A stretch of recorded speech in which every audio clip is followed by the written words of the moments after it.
Babe Ruth once said, baseball was, is, and will always be to me, the greatest game in the world. This is America's pastime. It's a game that's been around since the Civil War, where names like Babe Ruth, Jackie Robinson, Honus Wagner, and Ty Cobb were etched into history. Moments are handed down from generations, and the game is passed down from fathers to their sons. It's a game like no other, one not bound by time. The only constant throughout our history has been baseball. It's part of our past and reminds us what is good and pure. It's just the batter, the pitcher, the catcher, and 45,000 fans chanting your name. This is Norton Baseball on the Lancers Sports Network, your home for the Norton Lancers all year long. This is LSN.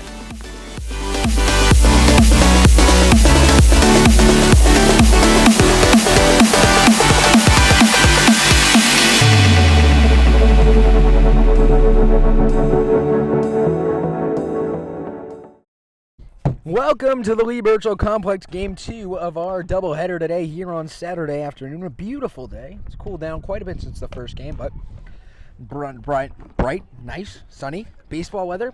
No place I'd rather be. Alongside Tim Crowley, I'm Javik Blake. We got the Padres and the Mariners. And on the mound for the Padres, we have Dylan Donahue. Fun fact here, his brother threw a no-hitter yesterday. I was the catcher for it. Pitched a fantastic game, only 3 walks. Maybe his brother can have some of that juice today, Tim. Absolutely, and I believe this could be another pitcher's duel, but we hope to see some more early offense compared to last game, where we saw most of our offense in the 7th inning. That's very true. As for the Mariners, Matt Castano will step in the plate for the first batter. That one is a strike. So the order will go Matt Castano, Justin Miranda, James Parker, the 3 we'll see up this inning. And if more come up, Matt Crane, Andrew McGilvery, Nathan Tripolone, Ben Litchfield, Caden Minhouse, Liam Fitzgerald, and Mackenzie Faraday coming back for an encore appearance as that's strike 2. Yeah, I think that's the storyline of the game for me. Seeing Mackenzie come back again. Love watching the girls out here on the field, taking down the boys. Love it. As the pitch here. That one outside for a ball. Now, the thing is, both these teams only had 9 players, so they have to bring on another player, so in case one of theirs gets hurt, it can create kind of an issue. And both teams, I believe, have one leaving early, so it might create some problems. That one's grounded on the first base line, sucked up by Seaver, and gets the first out of the inning on a 3 unassisted. Solid way to start the game for the Padres, getting the first man out and just settling in early. Well, now, one of the things you'll see in this age group is usually their infielders are the best, but when you get to this age group, it becomes the outfielders that are sometimes the best group of players on your team, as that one's a strike. We've seen that before, and you're definitely at this age group, I don't care what Ken Murphy says, you are going to have an arm, and right fielders do have a chance to shine in this game. Well, I was once a young stud in right field as that one flied high in the air, Donahue under it. Doesn't make the grab. Well, I thought he had that one, and on to second goes Miranda.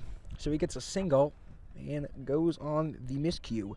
And that confused the pitcher and the catcher for the Padres, as even though the ball rolled foul, it was touched in fair territory, therefore remaining a fair ball. Well, it's kind of a shame, but nothing you can do about it as James Partridge comes up to the plate, number 9. As that pitch behind him. On to third now goes, as that went into left field. And Justin Miranda will score with ease. And Tim, there's some early offense you're talking about. Not really the way you would want to see the offense, but nonetheless, some offense. 1-0 Mariners. We've definitely seen plenty of that today with a lot of runs being scored on errors and overthrows, and that's just adding on to it today. Well, it is 12-year-old baseball, and they're not going to do everything perfectly, but would have liked to see that there. It was a close play. As that one grounded to second on to first in time, and they'll get the second out. It was a big charity hop for the second baseman. That ball was absolutely scorched, but he played it on a nice hop and was able to throw over to first and get the out. Now it's big Matty Carane. This kid has home run power. He hit a home run last year for the 12-year-old national team. He actually hit quite a few on the route to their Hockomock finals appearance. Outfield already respecting his power as the center fielder just took about 4 steps back toward us. Andrew McGilvery on deck, another big hitter as well, also played for the 12-year-old national team. Dylan Donahue kicks and fires. That one right back up the middle. Off of his leg, throws to first, got him. So at the end of a half inning of play, San Diego coming to bat. It's 1-0 Seattle. This is the Lancer Sports Network.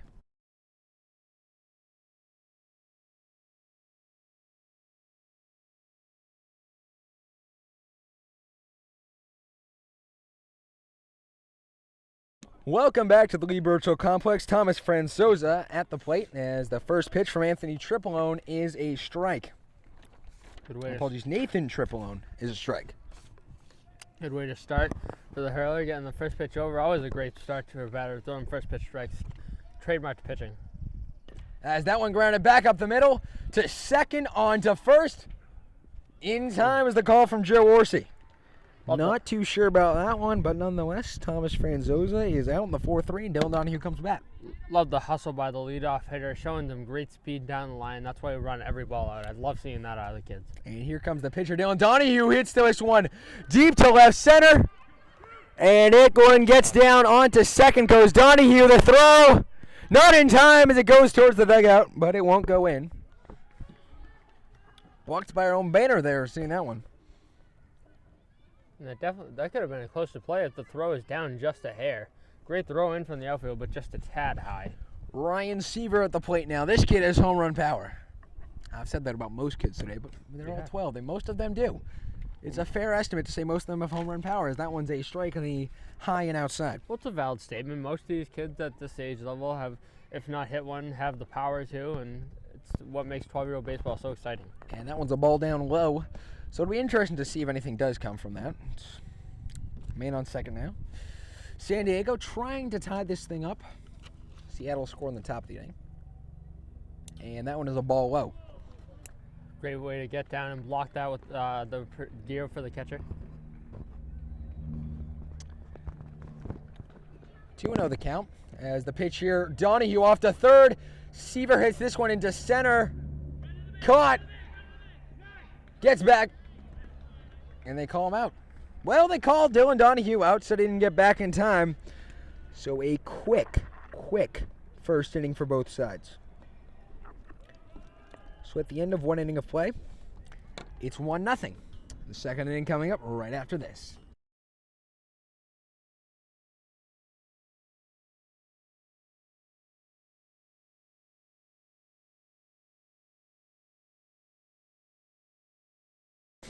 And welcome back here. We're in the top of the second inning, 1-0 Seattle, thanks to a run in the first inning, created by some errors by the catcher. But moving on from that, it was a good inning overall, as that first pitch is a ball.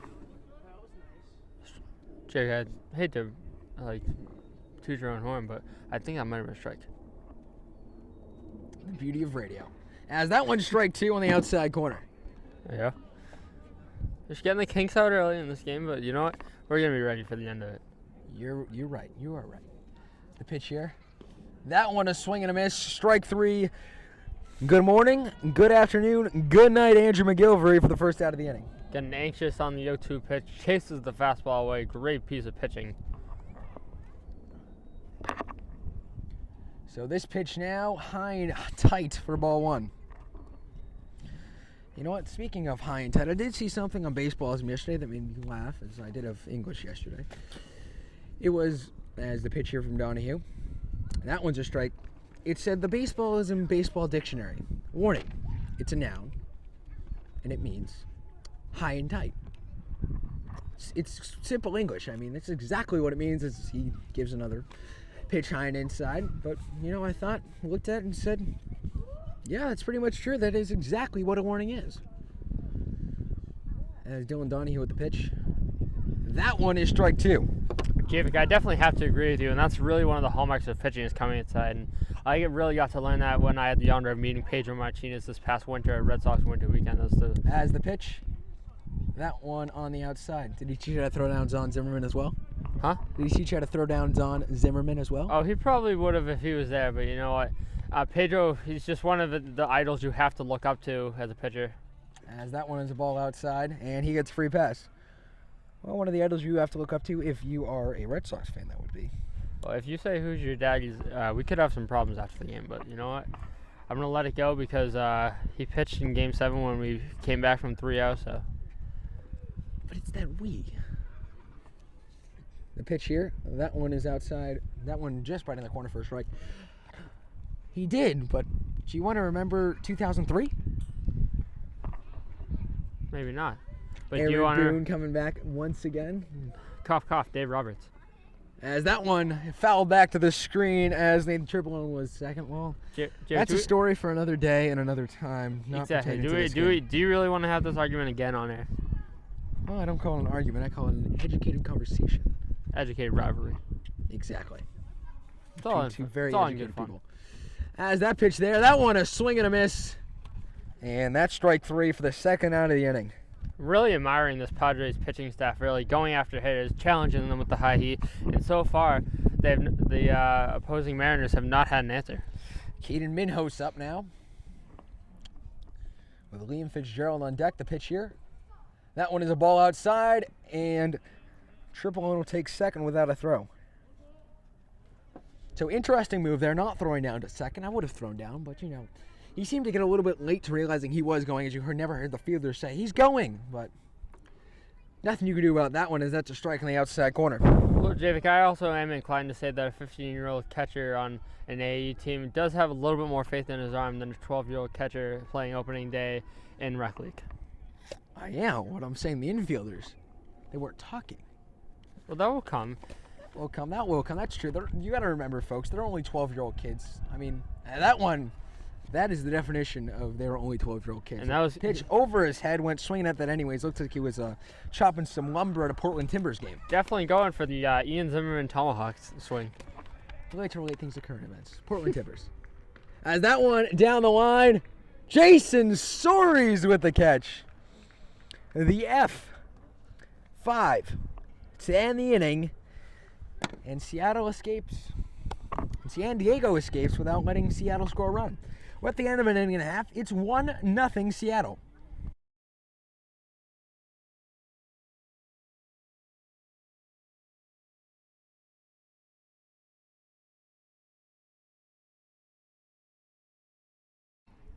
Here we are back at the Lee Birchall Complex. 1-0 Seattle as we enter the bottom of the second inning. A good pitching matchup. The hitters yet to do really anything. Colin Landry up for the San Diego Padres, and he lets this one into left. That one's down for a hit. Landry going to second. They'll relay it in, but it won't get there in time, and it's an easy stand-up double for Colin Landry. 2 hits on the day for the Padres, both of them extra base hits deep. Great piece of hitting by Landry as a lefty, putting that slicing tail on the ball as it goes down the left field line. He easily gets into second with a double, and the Padres have something cooking here early. So Jason Soares now at the plate. As that throw to second, not in time. He's got a right-handed batter going up against the righty pitcher. Didn't have a lot of slide on that dive back in, more like almost a flop. Hey, whatever way he got back, Doesn't matter if you flop, roll, swim, kick, dive, as long as you get back there. As that one is a ball high and outside. Well, 2-0 the count. Well, you know what, Jake? As long as he's not dislocating any shoulders, I think he'll be fine. Well, Tim, you know a thing or two about dislocating your shoulder when you slide and saddling the team. That pitch, that one grounded down third, in through the hole. And now Landry's coming around. He won't. He'll stay at third. So a single into left for Soares, and the San Diego Padres are cooking. Now this will be interesting with another first and situation. We've seen some interesting defense in this situation today, so let's see how the Mariners react. Well, we will certainly see Anthony Triplone coming up against his brother. So it's a Triplone versus Triplone matchup. We'll see what comes out of it. Pitch here as the runner's stealing second, and he fakes the throw to second, fakes the throw to third. It was the big giant fake out. Nick Mulvihill is on deck, as that one is a ball in front of the plate. So Nick Mulvihill on deck. His brother actually used to play football for Norton High School. He was the backup quarterback for 2 years before he graduated. I believe it was last year. He was a very good football player. As Triplone steps off, looks second. Here's Anthony Triplone at the plate. Nathan, his brother, on the mound. From the set. The kick and fire in front of the plate. Missing badly there. That's the problem. With the way they're doing it, it's right in front of the plate, and he's throwing it about 49 feet, and he needs to throw 50, which is one of the problems. Making his catcher work, but his catcher's got his back with some great stops here early. He certainly does, and skipping out of the way, looking for the dance moves. That's a ball 4 anyways. Anthony Triplone showing off his inner dance moves right there. Bases loaded now for Nick Mulvihill. Must have had a great argument this morning with the brother throwing at his counterpart. Well, you never know. I mean, if it was my brother and he threw at me, I know there'd be some consequences. As the pitch here from Triplone, that one is a ball outside. But they're not only brothers, they're also twins, so adds another layer to the story. We know how twins love each other. Yep. You could be like our good friend Chase Feniger, who currently pitches for Midway High School, one of triplets, actually. Quite surprising. So you have twins, triplets, single children. It's all different forms. We also have back at KP, we have one of our favorite athletic twins in the Knott brothers. It's very true. Played a few games against them as the pitch here. That one's a ball in the dirt. Nothing going, though. That's it. And it now goes to 3-0. And Mulvihill just wanting to get on, and Nathan Triplone trying not to walk in a run. From the set now, he'll deliver. That's a strike. Looked a little high, but just reached the letters. Well, going in for the lob just to get me over 3-0 pitch, and pays off getting in there for a strike. Bamford on deck. The pitch here. Went hunting for that one as he misses that one. Nathan just got a gift with that swing. The ball that was over the hitter's head, and now he's worked the count back full. It'll be interesting to see what he does here. Leg kick, fire from the set. That one's ball 4, and he walks in the run.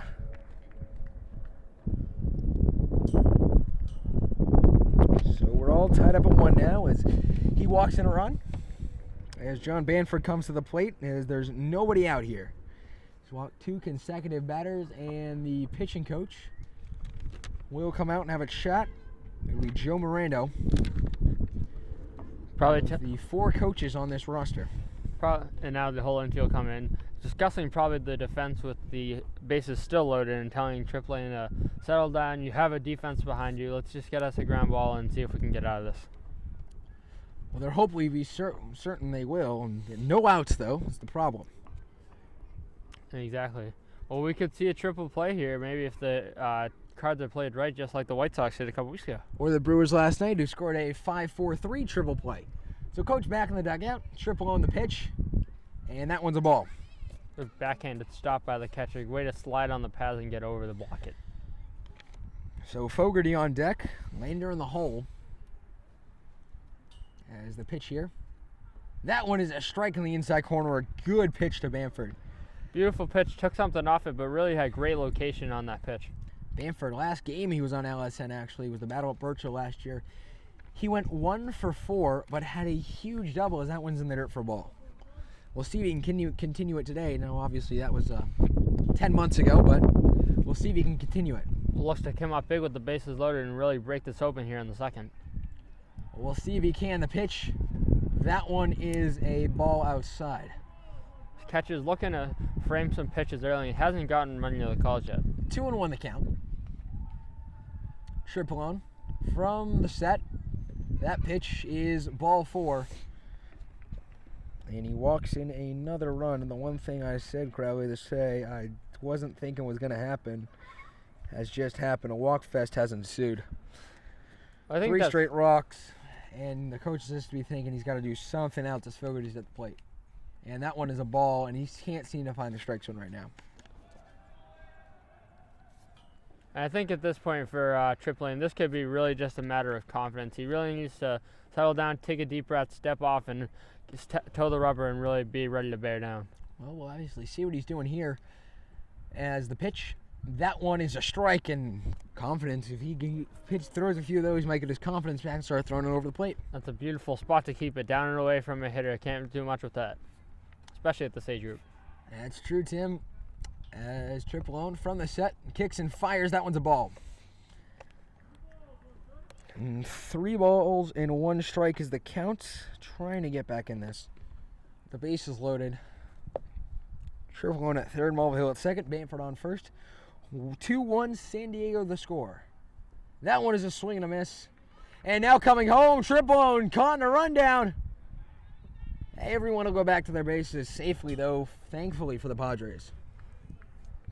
Kind of a defensive lapse up the middle for the Mariners, as they could have had an out at second base, as the runner on second was almost 90% of the way to third after a big secondary. Kyle Fogarty, 3-2 the count to him with nobody out in the inning. And you got to think if Triplone gets a strikeout, it's going to do huge things to his confidence. But instead, he throws a ball, and it's 3-2 now.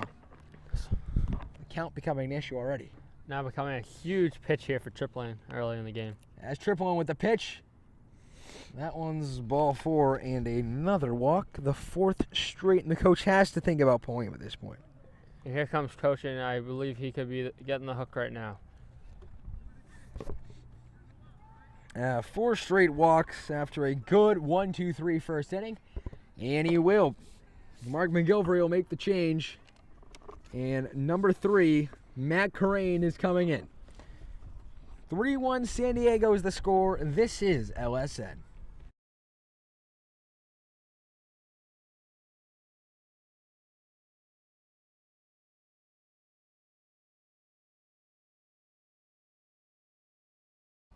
And Matt Corraine now on the mound for as that pitch inside, but a swing and a miss by Evan Lander.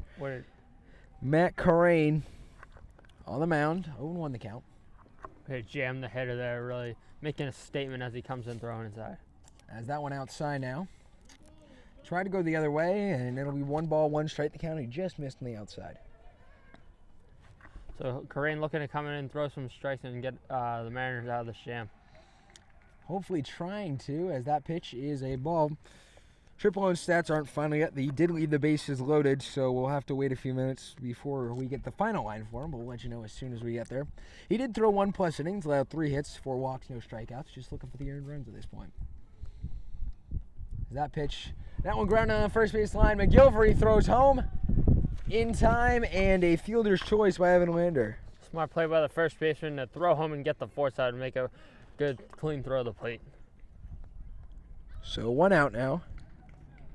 But the bases are loaded once again. Big play for the Mariners as now it sets up a double play ball. Could get them out of the inning and limit the damage.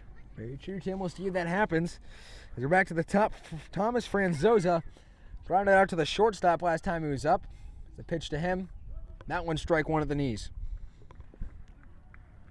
Coming in, throwing strikes, great. This is exactly what you want out of your bullpen, especially early in the game. As the pitch there, that one fouled down the third baseline and out of play. Just missed that fastball up and away, fouling it straight back a little bit back toward the screen. Dylan Donahue was on deck. Bases loaded. 3-1 San Diego. Here in the bottom of the second inning. That one's a ball as well, as Corraine can't seem to find anything either. Another good stop there by the catcher. And Jay, as a fellow catcher yourself, you have to respect the work this catcher is doing for his ball club. He is putting his body out there, life and limb, and just doing a fantastic job behind the plate as that one high and outside. 2-2 the count. Dylan Donahue on deck. Ryan Seaver in the hole.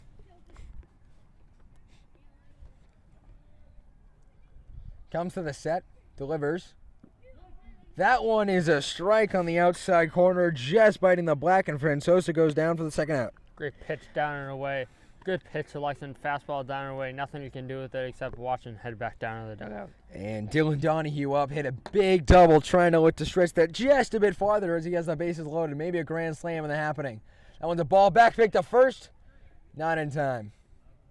Runner at third was looking to go if he had the opportunity, but stayed put at third. Pitcher looking at Dylan Donahue looking to help himself here as the pitcher and give himself some run support. As he comes to the set, delivers. That one outside.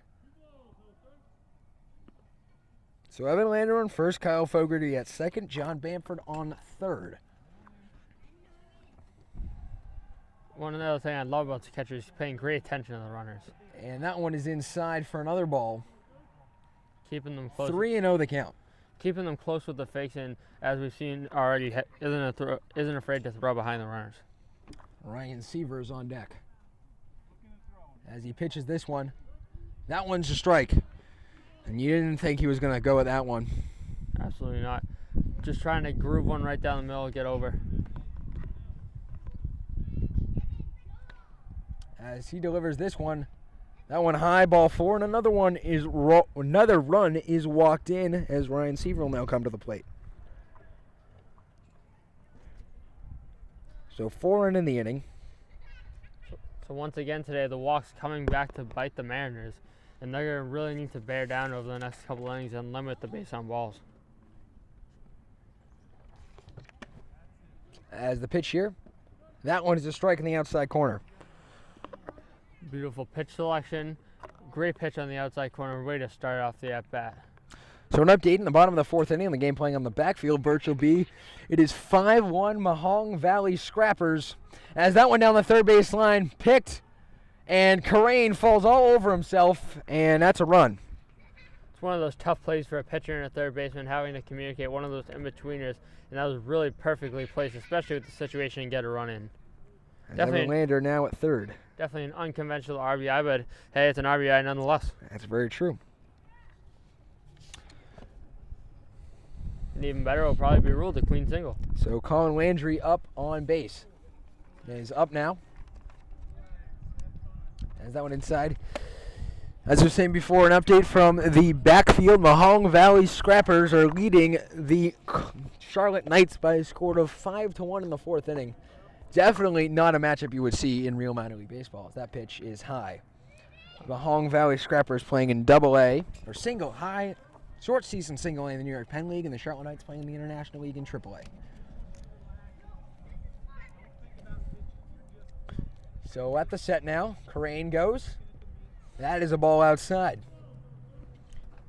2 balls, 1 strike the count, as they've battled around this inning.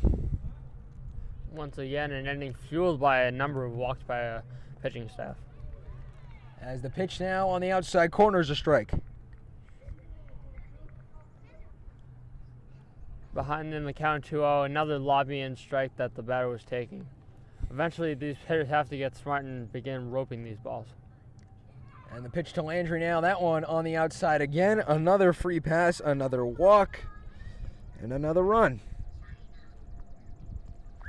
You know, Jake, they say it all the time. You hear coaches say it all the time. Singles won't hurt you, but walks will kill you. And I think that's definitely true today. 6 walks in the inning has led to this team kind of becoming a shell of themselves. As that one back pick to first. The pitch was a ball. Back pick doesn't work. As Jason Stories is at the plate, single the last time earlier in the inning. Catcher showing the faith in his arm again. Starting to remind me of a Christian Vasquez throwing behind the runners. As the pitch here. That one is a strike. Nice. 1-1 the count now.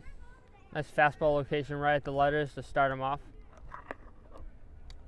So we'll come to the set from the stretch, bases loaded. 5-1 San Diego.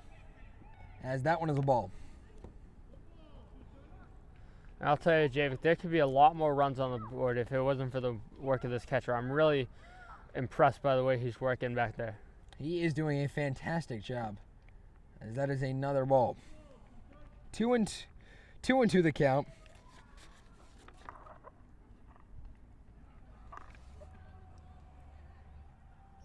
Telling him to throw it outside here. We'll see if he does. It's for a fastball on the outside corner, maybe. That one is inside, though. Well, he seemed to miss his location there, though. You saw the catcher set up low and outside. Absolutely, and that's a big miss from going low and away to high and tight. Anthony Triplone standing on deck. He started the string of walks last inning. Karain throws over to first. Not in time. So an interesting move there. You'd think with 2 outs he's trying to get the strikeout, but instead he goes over to first, trying to get the out. That may be a reason why he's missing his location, is these runners may be in his head. As Karain from the set, leg kick and delivers. That one is strike 3, and the inning finally ends. It finally ends for the Seattle Mariners. The Padres put up 5 in the inning. It's 5-1 at the end of 2 here at the Lee Virtual Complex.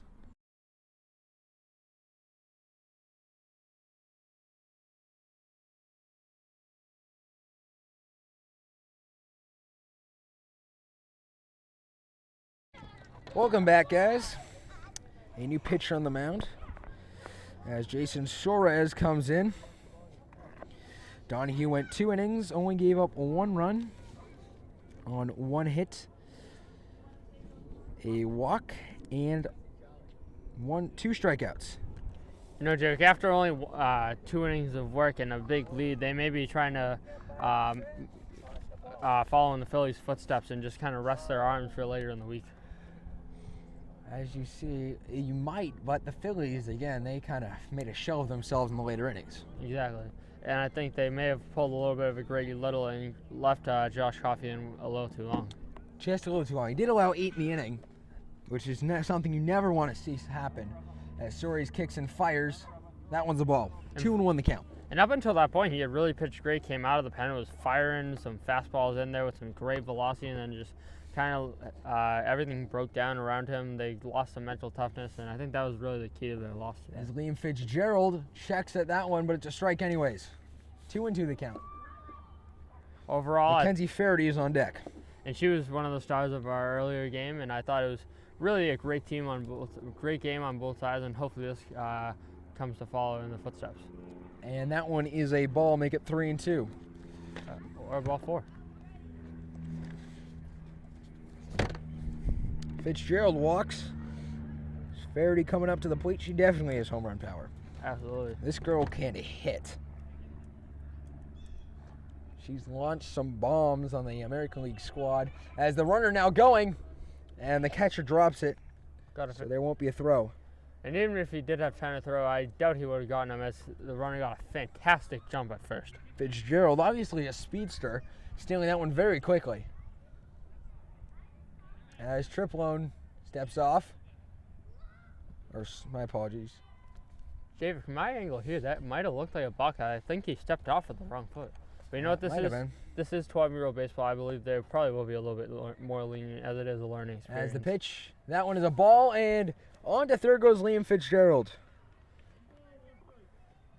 1-1 the count, and folks, it is Franzosa, not Donahue, on the mound. My apologies. It is, once again, Thomas Franzosa pitching now for the San Diego Padres. Is his pitch.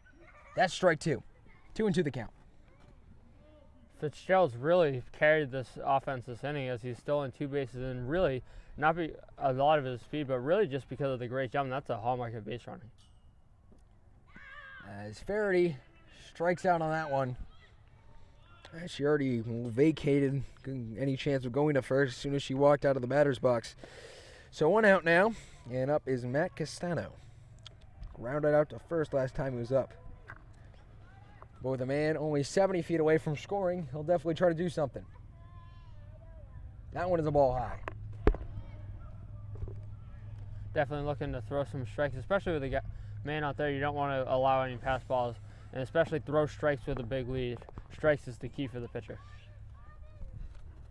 As Franzosa from the stretch here, that pitch is a ball high and inside.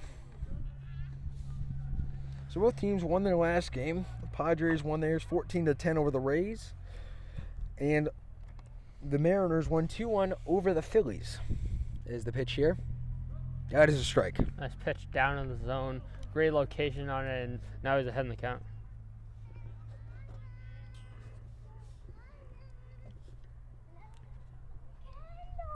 So from the set, the pitch, that one is strike 3. That one is fouled. Just got a piece. Sometimes that's what you got to do, just kind of give that half swing at a tough pitch and live to fight another day, and that's what you did there. Almost looked like he was trying to be Joe Root of the English cricket team trying to do that one. He was like skittering out of the way and doing a bunch of weird things all at once. That one's strike 3. Now he's sent down for the second out of the inning. Another great piece of pitching there. Wonderful pitch on the outside corner. Great place to go with 2 strikes to put the batter away. Justin Miranda up to the plate. Singled last time he was up.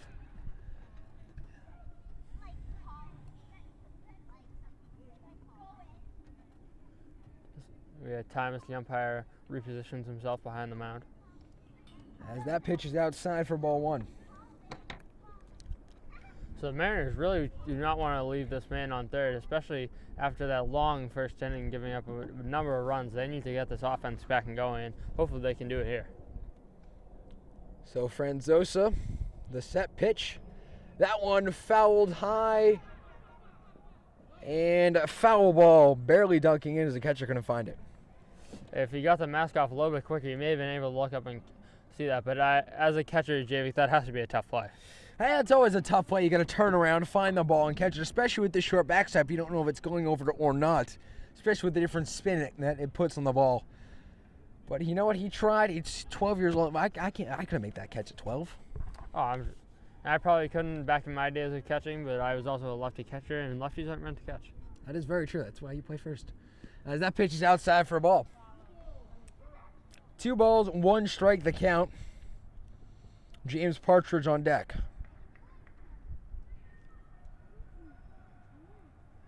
Long set here. As the pitch is another ball, the runner coming home. Oh, and they have him dead to his right. He's gone. So shockingly, after a number of great jumps, Fitzpatrick was dead at the plate after getting a slow jump and was out by probably a good 10 feet, James. Well, Fitzgerald is gone, and that'll end the inning. So Seattle's held to 0 runs. It's 5-1 San Diego. You're listening to the Lancer Sports Network.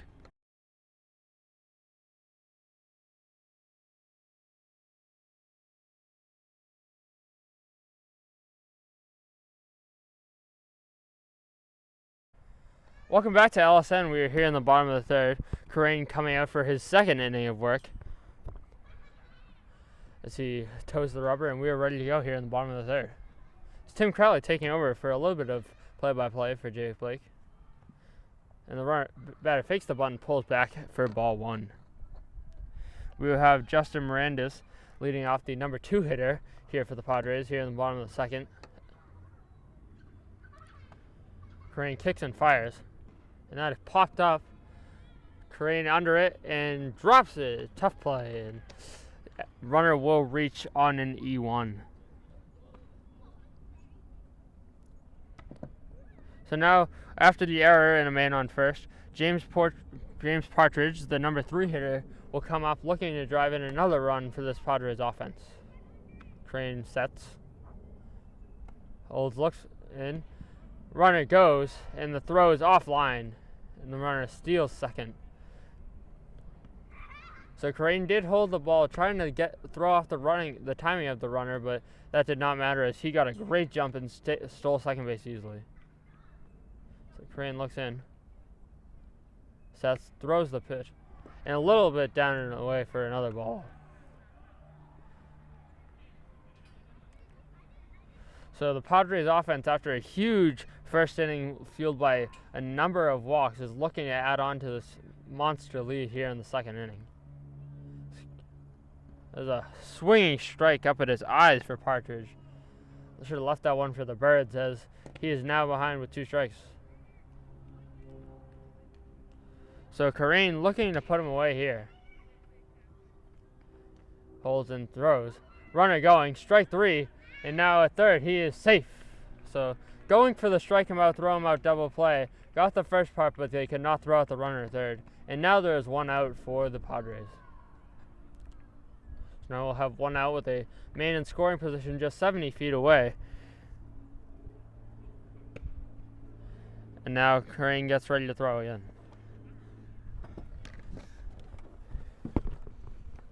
Now he throws a ball outside. Well, Javik, welcome back. Thank you, Tim. Appreciate the hospitality.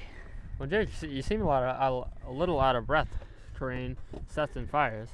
As that one's grounded to second. Oh, Crane gets it on to first in time, but an RBI anyways.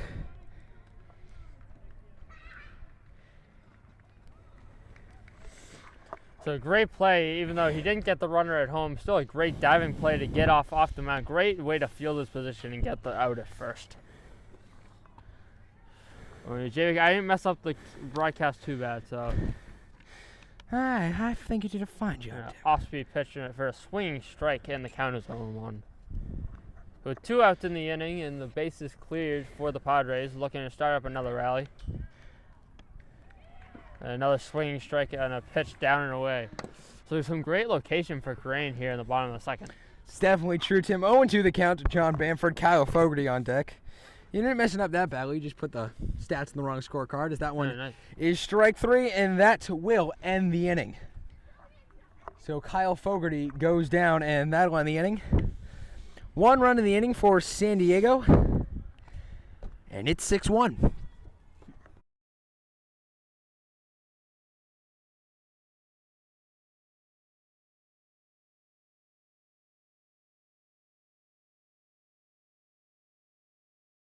Welcome back. Jason Suarez on the mound for his second inning of work for the San Diego Padres against the Seattle Mariners. That one low and away for ball 1. So now Suarez is back in, looking to keep the tide rolling for the Padres and hopefully limit the damage and keep this big lead intact. Now, contrary to popular belief, because of what Tim said earlier in the inning, that one at first caught. Justin Mirando is out via L3. Now, there are reasons, Tim, why we will not be giving you the full play-by-play job. The fact that you thought the Mariners were up would be one of them. Well, when you left me the wrong score sheet, that's not always my mistake. But you know what? I'll figure. I see. It's all good. It's all good. First game jitters. We're getting them out of the way, one by one. You know what? That's a ball on the outside corner of James Partridge. We'll forgive each other. We're good friends. But you know, I called out Dave O'Brien when I was broadcasting for the Red Sox, saying that I would be his predecessor as the play-by-play man, and I'm well, there is one thing to be a predecessor of play-by-play man. There's a huge swing there. Foul tip for James Partridge and a foul tip. There is one thing that you would have to do if you want to be Dave O'Brien's successor, and that is one of which would be correctly knowing which team is at bat. Okay, well you know. And the pitch here, we're just kidding, Tim. Just. That one's just inside, barely missing him. We're just kidding here, Tim. We know you didn't mess up on purpose.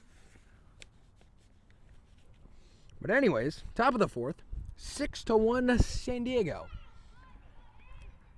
As that one fouled back, and San Diego has another chance to strike him out. Good way to fight it off right off the end of the bat on an inside pitch, and was able to fight it off to the backstop. So Suarez on the mound from the windup. 2-2 the pitch. 2-2 count. Delivers. That one swing, miss, out. 2 down. Great two-strike pitch there, sending the fastball off the plate, getting the hitter to reach it out and whiff on the pitch. So a great piece of pitching there by Suarez. So it'll be Matt Crane up, the pitcher of record as of right now.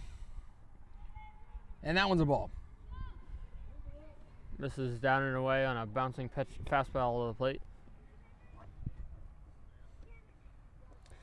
Looks like in our backfield game, the lead is increasing for the home team.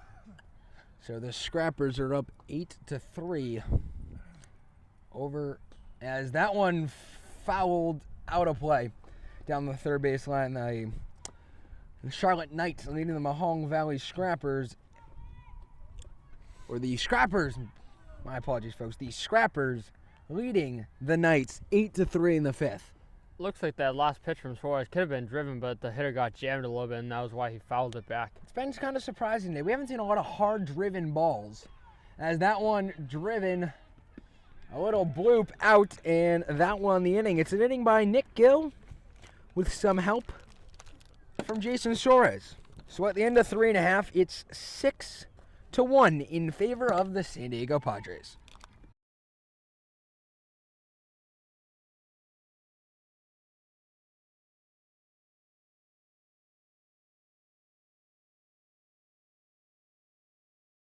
Hello, folks. Welcome back to the Lee Birchall Complex. It is 6-1 to San Diego as we get to the bottom of the 4th inning. Lander at the plate. That one outside for strike 1. Nice. New pitcher on the mound. It is James Partridge. Nice fastball velocity. Good pitch on the outside corner. Way to start off the at-bat. I know I've said that a lot today, but these pitchers are really using that outside part of the plate. He misses outside. 1-1 the count. Goes back to the fastball away and leaves it a little bit up, and it was up and away for the ball. So the final line for Matthew Crane: 2 innings pitched, 1 earned run, 1 hit, 1 walk, 3 strikeouts. That one's grounded. Back to the pitcher. Partridge flips to first in time, and they get the out. Good way to get off the mound for the pitcher and really feel his position and flip the ball over for the easy out at first. So it'll be Thomas Franzosa as we go back to the top of the order.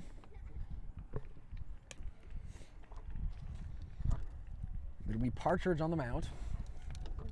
Pitch. Franzosa looking to bunt. That one's taken, but the pitch crosses the strike zone for a strike. Interesting choice there, but they are up 6-1, looking for more. Trying to add a little deception in and see how the Mariners pitching staff reacts. Especially their corner infielders. As the pitch now, that one is high and outside. 2-1 the count. And I think, did the umpire say 1-1?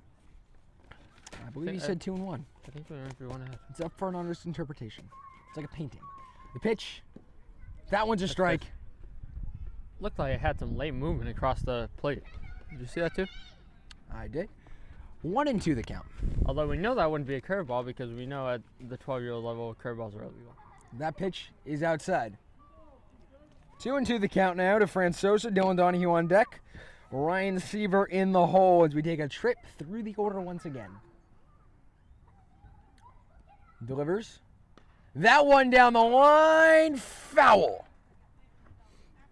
Foul down the third baseline. Way to get he didn't get around on it, but he had a nice opposite field drive. Great piece of two-strike hitting. Looks to straighten that pitch out and place it down the chalk on left field line on this plate. As that one is strike 3, and Franzosa is sent down on strikes. He's 0 for 3 today with 2 strikeouts. You know, Javik, I know these kids are 12 years old, but I'd love to see him throw it around after the strikeout. I started doing that when I was 11. Let's go. This kid's got to pick it up. Exactly. Well, you know what? They're trying to learn stuff out here, and we should get out there and be teaching them. I think our place is in the booth, Tim. Is it? As that's the ball on the outside. I don't think our playing days are over just yet, Javik. Nah, we still got 3 more years left of high school ball after this. It's all good. Maybe for some of us a little bit longer. You're not that stupid, Crowley. That pitch is swung and missed. You saying you're staying back? Is that what you're saying? No, I'm saying I'm going to Vandy on a full scholarship. Oh, we all have dreams, Tim. We all have dreams. Following the footsteps of David Price, maybe? The pitch here. That's strike 2. I think we were going to say Rhett Wiseman, but Well, David Price as well. Well, Rhett Wiseman, he's very well liked around in this area. He's a native of Mansfield, Massachusetts. Was just down the road. Very well respected at the RBI Academy. As that pitch grounded back to the pitcher. Everyone coming on it. Does he have the speed? Yes, he does, as Dylan Donahue gets on with a single. And it's a nice piece of hitting. He's 2 for 2. Nice piece of hitting, a nice swinging bunt there. And the catcher, pitcher, and third baseman didn't communicate very well, and it falls in for a hit. Ryan Seaver at the plate now. He's 1 for 2. As we were talking about Rhett Wiseman earlier, very well respected around here from Mansfield. Was the 3rd-round pick of the Washington Nationals last year.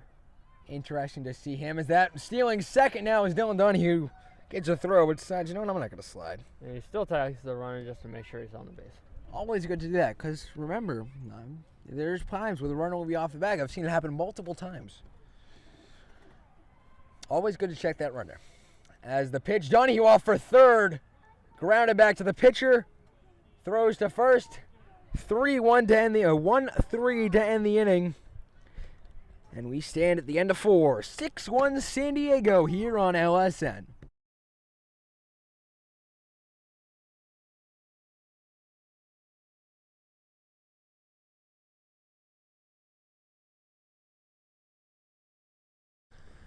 That one fouled off. We have a new pitcher on the mound here for the San Diego Padres. It's Colin Landry on the mound. Jason Suarez, 2 innings pitched. No one runs, no hits, 1 walk, 3 strikeouts.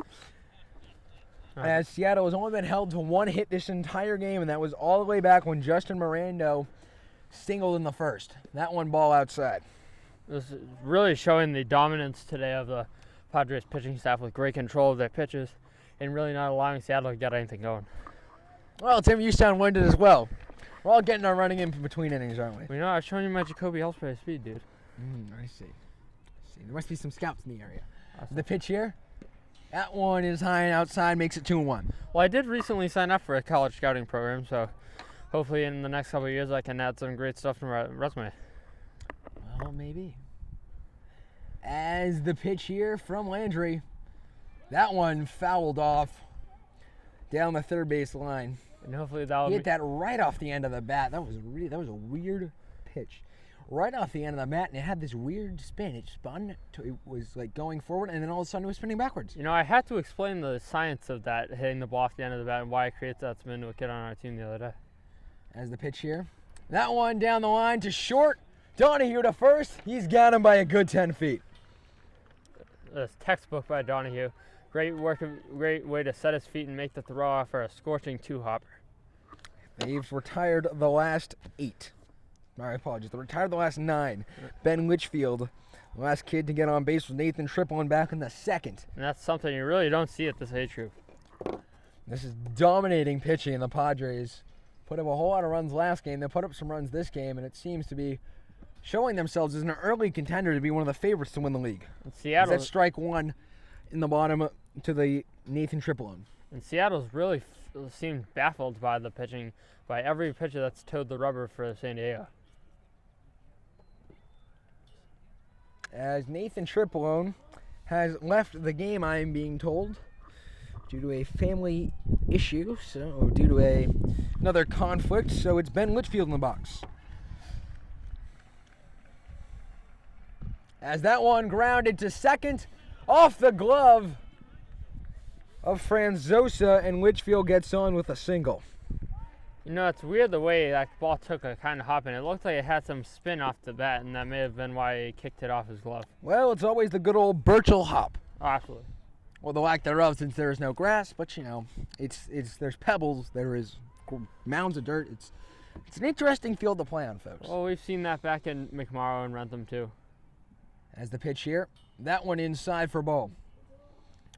Rentham, you guys at least have lights here. We don't have any lights. I mean, what would be better than playing an opening day game under the lights? But Norton, neighbors say no. We've had some of our best championship finishes in Rentham under the lights of McMorrow. Always a fun field to play on. Absolutely. As the pitch here, that one is a strike. Nice pitch. Down at the knees, beautiful fastball location. Padres really executing their location and command of the pitches today. I mean, there is just something about playing a night game that makes it so special. As the pitch, as Landry comes to the set, throws over to first, not in time, as the ball barely squeaks away from Evan Lander. Jake, I really didn't play one of my first real night games until my first year of Babe Ruth down in the Triple Crown Tournament in Connecticut. And because of a extra inning game, we didn't start until 10 o'clock. Oh, it's always fun to play at 10 p.m. at night, the pitch here. You get to play on a West Coast game on East Coast time. Exactly. That was definitely an interesting experience. 1-2 the count. Game didn't exactly end the way we wanted to. We were playing the Nor'easters. We know how much of a force they are in the EBL of New England. Well, the Northeasters, folks, for you who do not know, the Northeasters are one of the premier teams in the North Shore. There's the RBI Hawks, which many of you have probably heard of, on the South Shore, and then Baldwin side there.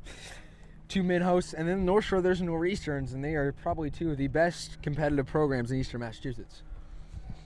And we don't play for them. That's interesting factoid there. As that one in front of the mound, throws to second to get one. Did you get one? Using some sneaky feet, Dylan Donahue can't get him. So a single for Coden Minhos. First and second now. And the Seattle Mariners are cooking.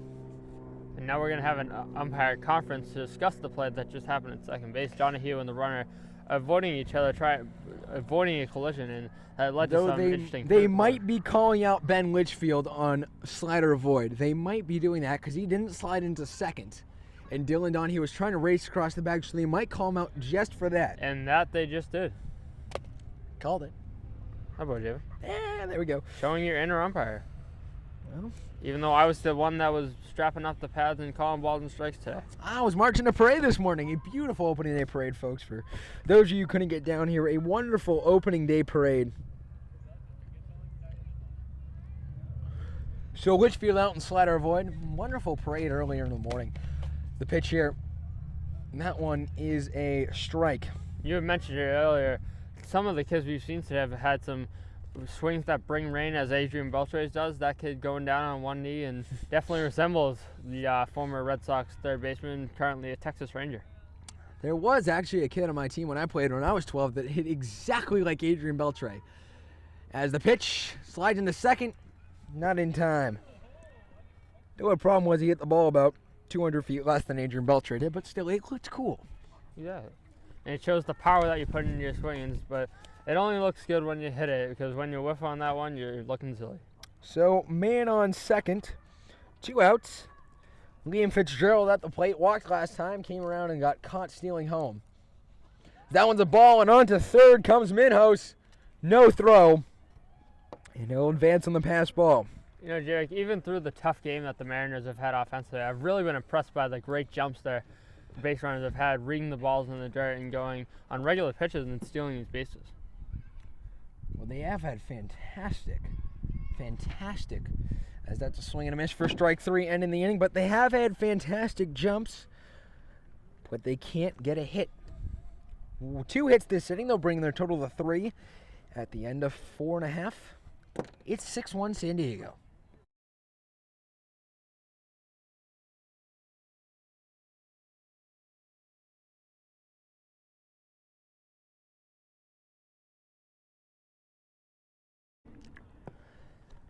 Five, 6-1, San Diego here in the bottom of the 5th inning.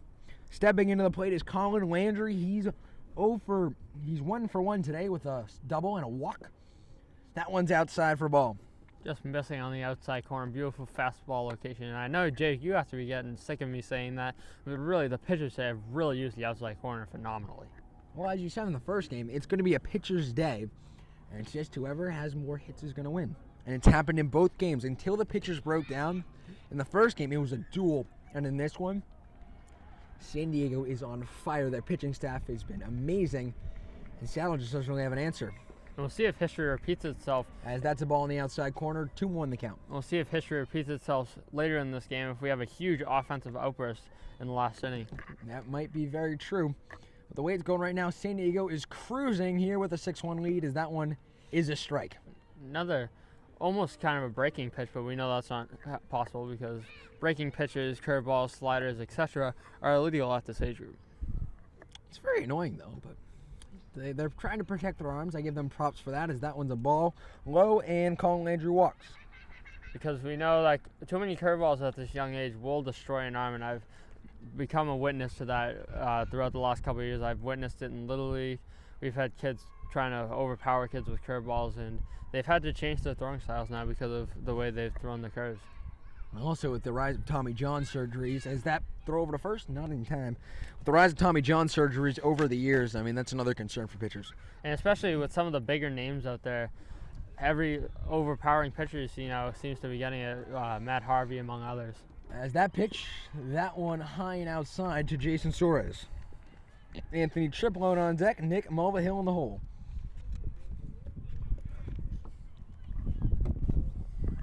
I've made a fantastic catch on our umbrella. We give you props for that, Riley. That's why you play first. You realize that was a backhand Odell Beckham, right? As that one a ball outside, 2 balls, 1 strike the count. So the Padres looking to extend their lead here even farther. Partridge from the set throws over, not in time. Got back with plenty of time to spare. You know, Jake, I've actually been surprised at the number of pickoff attempts I've seen today. Pitchers really caring about the runners.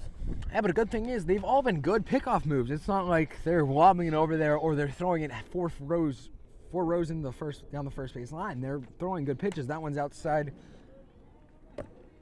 And 3-2 the count.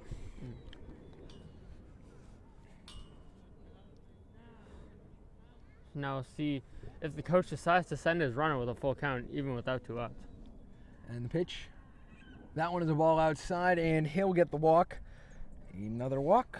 Another man on base. So now with no out and runners on first and second, the infield fly rule will go back into effect. Anthony Triplone up. Made it to first the last time he was up, thanks to an error on the pitcher. And he also walked. As the pitch here. That one lifted out of play down the first base line right next to the dugout. A good pitch there. Decided to go the other way with it, and it didn't work out too well. It was just a tad late.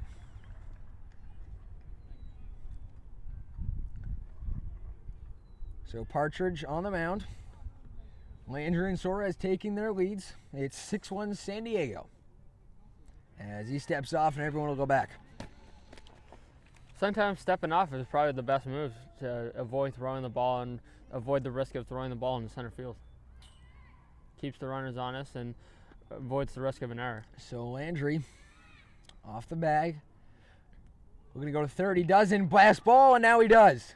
Gets the opportunity, gets there with plenty of time to spare. Now both runners for the Padres are in scoring position, so hopefully they can get another 2 runs in and extend their lead. 2 balls, 1 strike, the count to Anthony Triplone. As a throw over, not in time. Actually, this is Nick Mulvihill. Anthony Triplone having to leave as well. So both teams down to only 9 players. Both losing one of the Twins. Yep, the Twins are out of here. So Mulvihill is up. That one is a ball on the outside. So a good pitch, though, just missed barely. 3-1 the count. Not a bad pitch on a 2-1 count, going to the fastball. Typical pitcher's move there, but did miss a little bit up. Mulvihill 0 for 1 with a walk as the pitch. That one fouled straight back to the screen. Mariner is lucky because that could have been a ball on the outer part of the plate that could have been driven to right center and score both of those runs. Definitely would break this game wide open if they scored those 2. As from the set, he'll deliver. That one hit into down to short. Mackenzie Faraday settles under it, makes the grab. That one looks like it was going a lot farther than it actually did, Tim. We've seen that quite a bit today, Javik. I think we've seen a lot of fly balls that have been scorched off the bat, but have really died once they started to enter the outfield. Well, it's the beauty of baseball. You never know where the ball is going to go. John Banford up, 0 for 1 with an RBI and a run. That one grounded down the line, foul. That was an odd sound that bat made when it came off. I would definitely agree with you. The way it sounded, it might have hit the knob of the bat. Might have hit the knob or the end cap. Interesting, but nonetheless, it's a strike. 0-1 the count. As the pitch here with both runners taking their leads. That one down the first base line. Fair ball. Here comes 1 run. Now here comes Suarez. Both runs will score, and John Banford. A 3 RBI game for him. Have a day, John Banford. 8-1 the score. Great way to find the holes by Banford on that play. Didn't hit the ball hard, but found a hole between first and second, and slow roller like that was enough to get the 2 runs in. The bottom of the orders today really stepping up big for their teams. Really defined the status quo of baseball lineups. John Banford has 3 runs and came around to score. I mean, this bottom of the lineup has accounted 1, 2, 3, 4, 5, 6 of the 8 runs.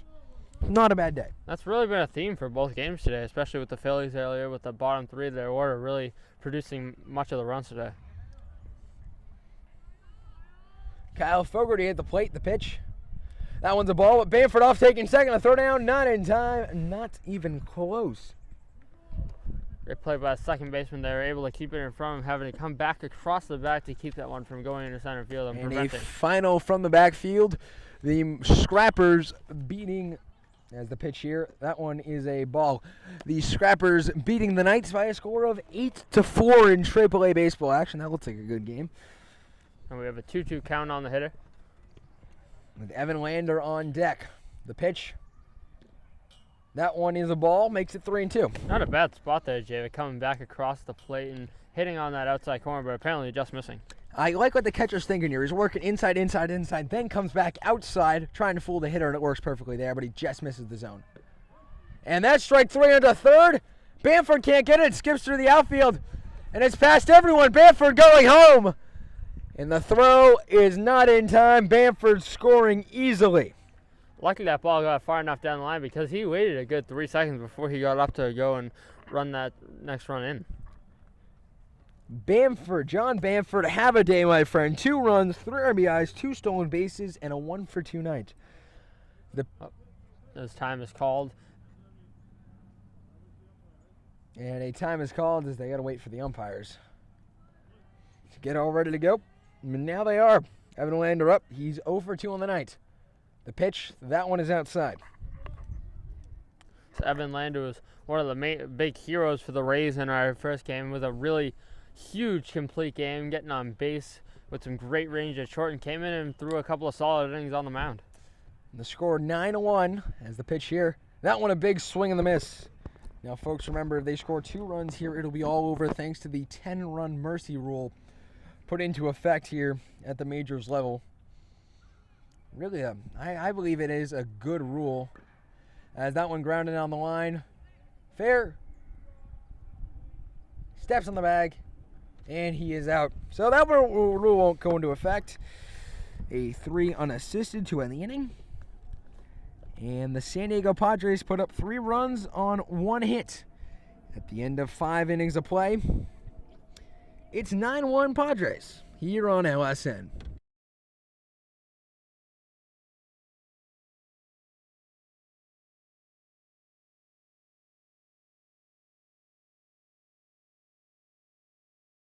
Welcome back, folks. Top of the 6th inning. As that one is a strike one in the outside corner. Mackenzie Faraday at the plate. She's 0 for 1 today. Matt Castano, Justin Mirando, and James Partridge, the next 3 after her, the top of the order. We'll have a timeout as the catcher is restrapping his knee pads.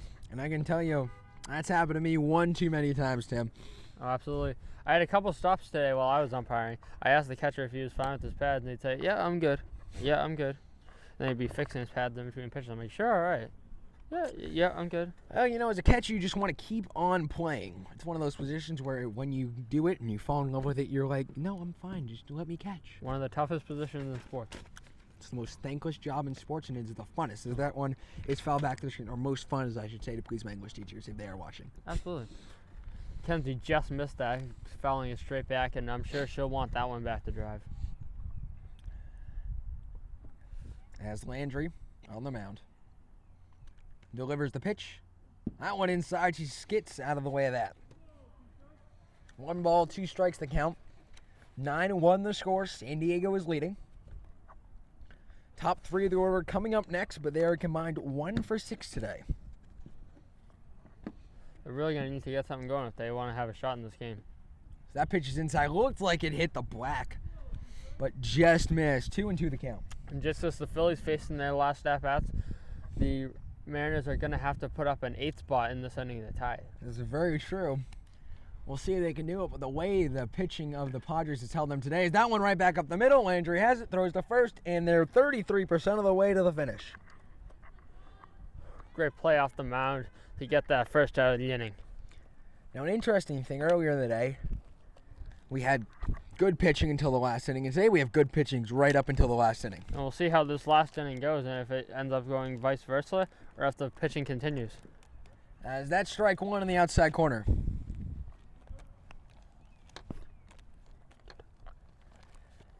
As Colin Landry trying to close this one out for the Padres, give them a victory. They got them 2-0 on the season. That one inside, and it has hit him. Matt Castano will get the first. And it only starts with 1. Justin Mirando on base. Justin Mirando will get up as the catcher woes continue with the pads. And as we were talking about earlier, the catcher's, oh yeah, I'm good. Yeah, well, you're not good. You just had another timeout. Well, he did say he did fix it before. I give him props for doing that, but come on. Don't do it again. Not sure who it is behind the plate. I'll have to take a look. It might be Nick Mulvihill. He's definitely having some problems with that left knee pad especially. That is very true, and it looks like it is Nick Mulvihill behind the plate. Was having a bit of problems, but he's back out there doing his thing. Justin Mirando up, James Partridge on deck for the Seattle Mariners here with their final at-bats in the top of the 6th. He's ready to re-toe the rubber, got 1 out, and hopefully get a double play ball to end the game in style. Well, if they turned a double play, that would definitely be the first one we've seen this year. Last game, we saw nothing. This game, no double plays yet. And that one, he had different opinions about that one. Right into the left center corner. That's a double, but the runner doesn't score. That's a big, big no-no. Well, now there are still 2 runners in scoring position now at second and third, and they will leave it up to the Mariners offense, who hasn't been great today, but hopefully they can step up in the clutch. Justin Mirando with the great hit. The one problem with that was Matt Castano didn't get around to score. It looks like he might have had a chance, but third base coach Joe Miranda decided to be a little cautious. This one goes back, and cautious play, goes play. out the window, and he's safe. Comes moment of pass ball, and it's now 9-2. Catcher may have had a shot at that play if he didn't lob that flip the way he did. Kind of just threw the ball up there and had to have left it up for his pitcher. Definitely interesting. Just as I said, maybe he was being cautious. Pass ball, and he charges home. That is Matt Castano. You definitely had a time jinxing some players today, Javik. Oh, just my thing apparently. James Partridge at the plate. And that one is a ball high and outside, makes it 2-0. Maybe we're starting to see a little bit of a rally start for the Mariners. Go out, not go down without a fight, and we love seeing that. Well, it's 9-2. They still need 7 more runs, but anything can happen. And that one to the backstop. Here comes the run. It comes in, and Partridge goes on with the walk. Number 93, and the runner going to second. And the runner's And the going ball to goes second. The ball goes into center field. He is safe at second. Good heads up on the walk. Takes the turn and turns on the Jets going to second. Great heads up. Taking a play out of the Billy Haywood rulebook. That's a great reference, Javik. I love that. Going to one of the greatest baseball movies ever made. Little Big League. Let's just say I've watched that more times than any human probably should. But you know what? Who cares? Bauer's great character. And so we have a timeout on the mound. Well, for those of you that don't know about this movie, Little Big League, it's about an 11-year-old boy named Billy Haywood He's actually 12 years old. Oh, well, 12 then. He's 12. I think he starts the movie 11. Anyways, inherits the Minnesota Twins baseball club from his grandfather, who suddenly passes away the night that he was supposed to go see Boston Don Roger Clemens pitch at the old Metrodome. So after he was elected manager, has a little bit of a run with the manager, fires him, and they Names say himself the manager.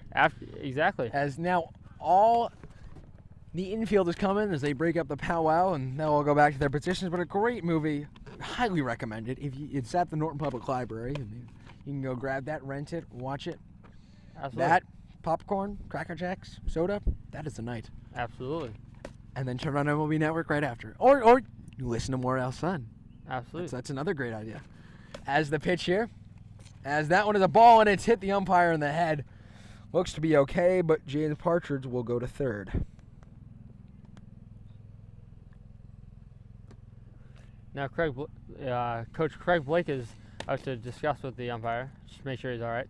And the catcher, I like what he did right there. The catcher, as soon as the umpire got hurt, started walking to the mound slowly to make sure the umpire was okay. That's one of the great things you'll see in this catcher. Absolutely. And this is playing the game the right way. Had a game the other day. Same thing happened, and one of our catchers just threw the ball right back, and I wasn't too happy with that. See, as an umpire, when that happens, that is just awful. As that one in the dirt, good block by Mulvihill. As an umpire, anything time that happens, you're like, wait, I'm standing back here calling balls and strikes for you, and it really just starts deteriorating the umpire's likeness of you, so he won't call strikes for you, which in turn doesn't really make you too happy. Well, I was shown a video the other day of a softball player with the same intention. The catcher actually stepped out of the way and let the ball hit the umpire. The pitch. That one inside, the run coming home. And boy, do we have a ball game. 3 runs in the inning, and it's now 9-4. Started a rally for the Mariners. They decided to wait till the last inning to finally wake up the bats. Well, they haven't really woken up the bats yet. It's just Nick. All 3 runs have scored on pass balls. So Nick Mulvihill obviously not being up to the standards he should behind the plate. As the pitch here from Landry, that one inside for a strike. And now with another drop on three balls, 1 strike to count. With another drop on that pitch, I don't know if he's just really losing confidence back there or what's going on with him. Matt Crane 0 for 2 on the night.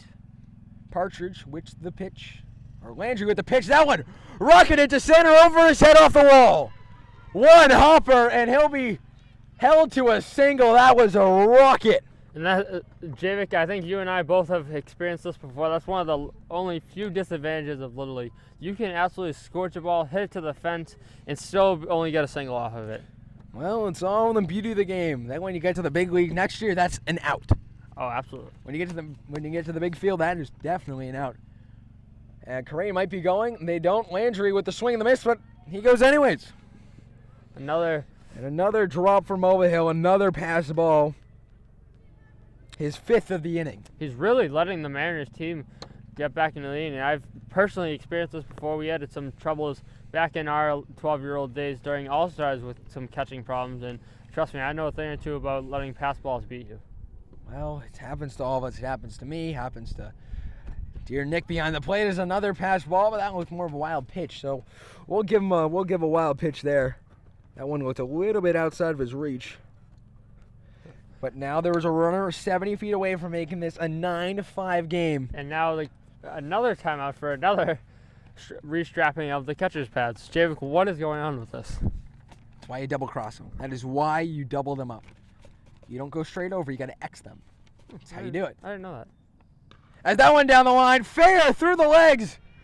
Couldn't get on it. Another run scores, and this game is a ball game. 9-5.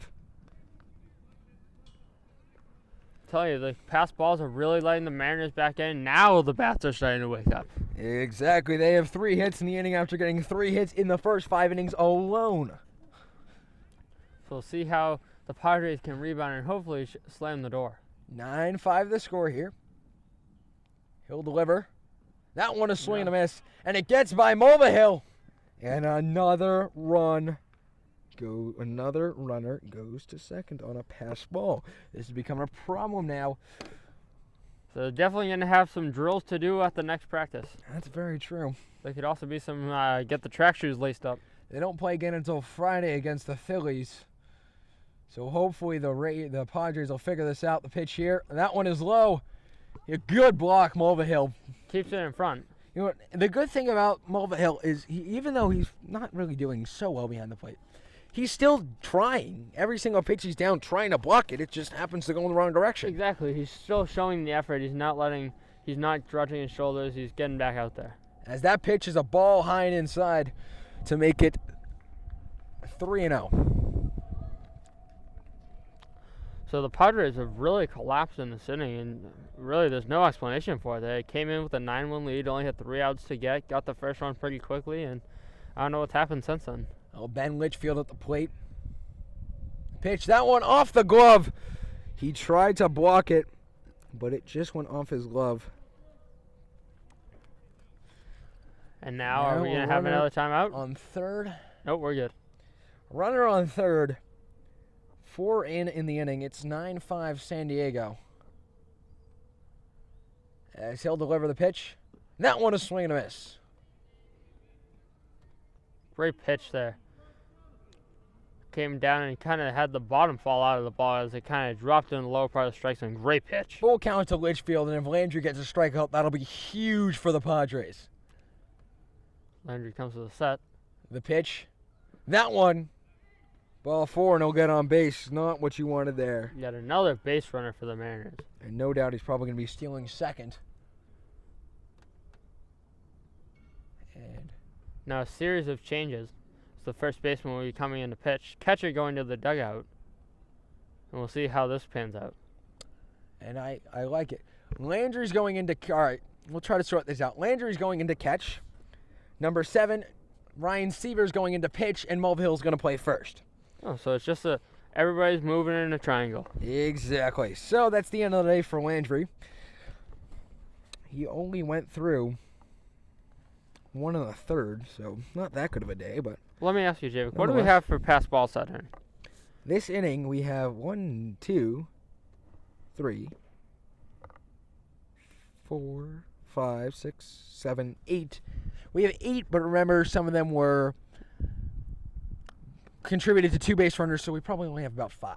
Absolutely. Well, there will definitely be some work next practice, but I think a lot of this was confidence. Give him a day or two to regroup, and he'll be back at it by Friday to take on the Phillies. Exactly, and you know what? That should be an interesting matchup, and then they got us back on Saturday versus the Rays, which should be a real interesting matchup. The last time they played was a 14-10 shootout, so what's to come?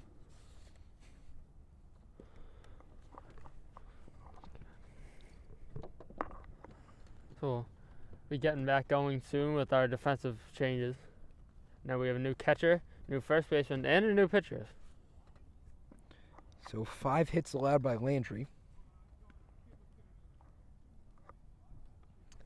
with 2 walks and, surprisingly, only 1 strikeout through 1 1/3. Well, definitely a tough third of an inning for him, and not a lot of that was his fault. Some costly errors and he was trying to throw his pitches, and we've seen a lot of pitchers battle, just have some tough breaks today, especially with Josh Coffey earlier in the first game.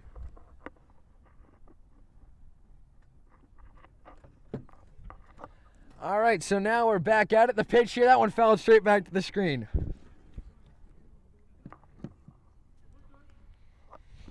We have 1 strike on the batter.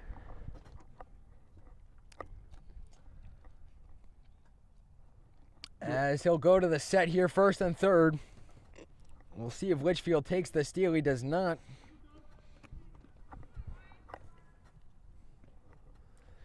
No, we'll have 2 strikes on the batter, and we'll see if the runner at first goes on this pitch. Coden Minhos. 1 for 2 on the day. The pitch in the dirt. And right as you say, Ben Litchfield off to the second. But still a great block by the catcher, keeping it in front and keeps that run on third. But now there are 2 men in scoring position, and a hit here could really, really make things interesting. It could make it 9-7. The pitch. That one grounded down the line. Seaver has it. Who's covering first? In time, but an RBI. The first baseman just trucked over the runner after the play. So there must be a little bit of friendship there. Well, he was standing in an awkward spot trying to catch it, but a 1-3. The run scoring. For the second out of the inning, the run scoring. So Minhos with the RBI. And a runner on third. And here comes up Well, Javik, the runner that can make it only a 2-run game if he hits a homer.